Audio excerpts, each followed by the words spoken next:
राज्यपाल मंगूभाई पटेल ने कहा कि शिक्षा ही बदलाव की सशक्त बुनियाद है। शिक्षा के माध्यम से ही परिवार, समाज और देश के विकास का मार्ग प्रशस्त होता है। उन्होंने कहा कि हमारे देश के प्रत्येक बच्चे, चाहे वह बालक हो या बालिका को, शिक्षा के समान अवसर मिलना चाहिए। शिक्षित बच्चे ही एक मजबूत, आत्मनिर्भर और सशक्त भारत की नींव रखते हैं। राज्यपाल पटेल ने यह विचार मंगलवार को सीहोर जिले की भेरिंदा तहसील के ग्राम मोगरा खेड़ा में आयोजित जनजातीय विकास सशक्तिकरण सम्मेलन में व्यक्त किए। राज्यपाल मंगूभाई पटेल का परंपरागत जनजातीय रीति रिवाज एवं लोक परंपराओं के अनुरूप आत्मीय स्वागत किया गया। सम्मेलन में स्कूली बच्चियों ने सांस्कृतिक कार्यक्रम की प्रस्तुति दी। राज्यपाल मंगूभाई पटेल ने जनजातीय समुदाय के नागरिकों को प्रेरित करते हुए कहा कि शिक्षा के साथ साथ हमें अपनी संस्कृति, परंपराओं और संस्कारों का संरक्षण करते हुए आगे बढ़ना होगा। स्वामी विवेकानंद के प्रेरक कथन "उठो जागो और तब तक मत रुको जब तक लक्ष्य प्राप्त न हो जाए" का उल्लेख करते हुए उन्होंने सभी से सतत प्रयास और आत्मविश्वास के साथ आगे बढ़ने का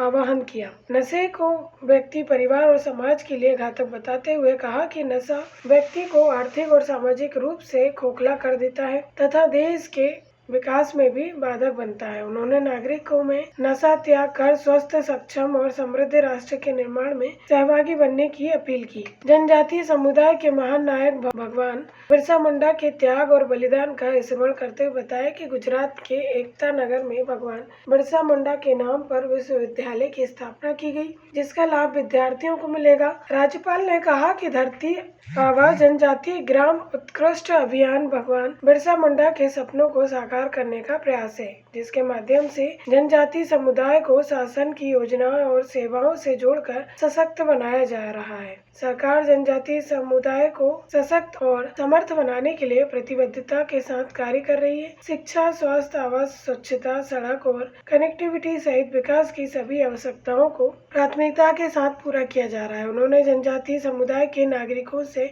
आह्वान किया कि वे शिक्षित और जागरूक बने, शासन की योजनाओं को पात्रता अनुसार स्वयं लाभ लें और दूसरों को भी लाभ दिलाने में सहयोग करें। राज्यपाल ने सिकल सेल का एक गंभीर आनुवंशिक बीमारी बताते हुए कहा कि ये जनजातीय समुदाय के विकास में बड़ी बाधा है। उन्होंने बताया कि प्रधानमंत्री नरेंद्र मोदी ने इस रोग को वर्ष 2047 तक समाप्त करने के लिए राष्ट्रीय मिशन प्रारंभ किया है, जिसका शुभारंभ वर्ष 2023 में शहडोल जिले से किया गया था। उन्होंने विवाह पूर्व सिकल सेल की जांच कराने की आवश्यकता पर जोर दिया ताकि भविष्य की पीढ़ियों को इस बीमारी से बचाया जा सके। कार्यक्रम में राज्य जनजातीय वित्तीय विकास निगम अध्यक्ष श्रीमती निर्मला बारेला ने भी संबोधित किया। भेरिंदा से नफीस मंसूरी की रिपोर्ट।